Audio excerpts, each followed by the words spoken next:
All right, so in order to run a one-way ANOVA, you need 4 different things to be met. The first is that you need your observations to be independent within each sample. So one person who uses the phone for internet, who does internet or phone before going to bed, shouldn't influence the next person's amount of sleep who uses the internet or phone for going to bed. So this independence within those groups is pretty straightforward. Typically, we would like to have actually taken independent samples from each of these groups, which is something we're going to be lacking because we are looking at a variable from one giant sample rather than independent groups. However, there's no reason to think that this person would influence the next, so we still feel like we have independence within each of these groups. Across groups, there's no reason that somebody who studies before bed influences, or the people who study before bed influence people who didn't. So these are slightly questionable in that we are not taking independent random samples, both of these assumptions, but we shouldn't have any dependence issues if we took reasonable samples. Now, with the convenience sample, this is going to be a big problem. If you went out and surveyed your friends or people within a particular class, they may be more similar in terms of how many hours of sleep they get if it's an early morning class, or your friends might have similar activities they do before bed.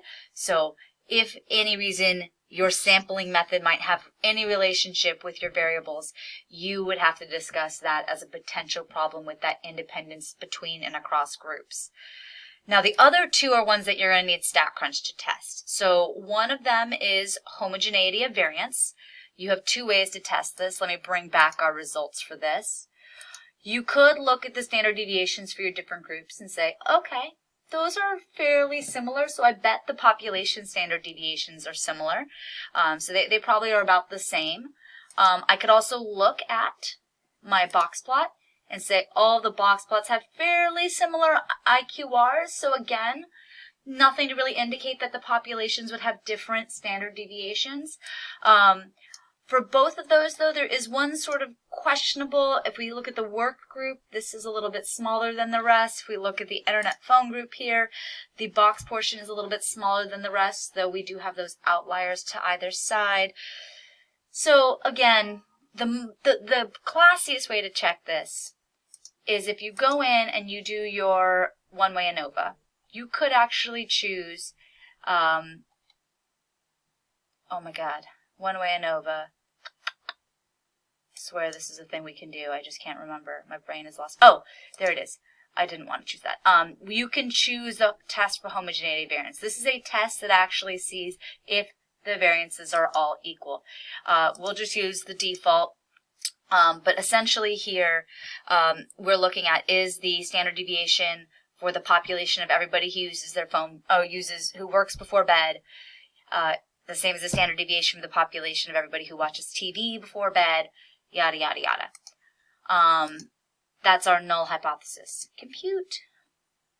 Did I do something evil to this?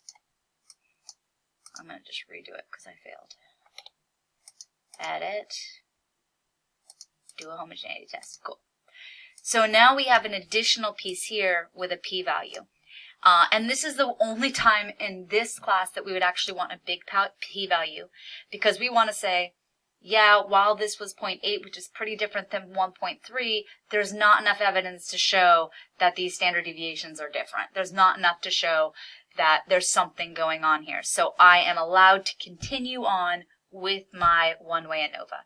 So if this homogeneity of variance test gives a big p-value, we can say, we don't know that variances are equal, but we don't have enough evidence to say that they are not equal, so we're going to continue with our test. The last assumption for ANOVA is that each of these distributions is normally distributed. It's a total pain in the butt. Oops, I bet I could have done this within the one-way ANOVA stuff. Let me just check my options here, because it has a lot of this in here. I could do QQ plots. This is going to be of the overall residuals. So I don't think this will do exactly what I'm hoping for, because it's not going to do it, for all of them. So let me go ahead and do what I actually want to do. A QQ plot for hours of sleep. And this is the hardest piece for those people who are doing ANOVA. You need to say that this is for people who do the activity before bed equal to, and then we'll just do internet phone. Oh, wait. I can group by activity before bed. This should work. Let's see. So, thing I'm doing, group by. Yes. So what you should see is these following this line here. If they're really far from the line, we're going to have problems. So internet phone, that looks fine. Same thing with studying, study work. Based on all of these QQ plots, everything fits the line pretty well. I would say that we haven't violated that assumption either. So as long as this data was taken in a fairly reasonable way, we actually have met all the assumptions for ANOVA.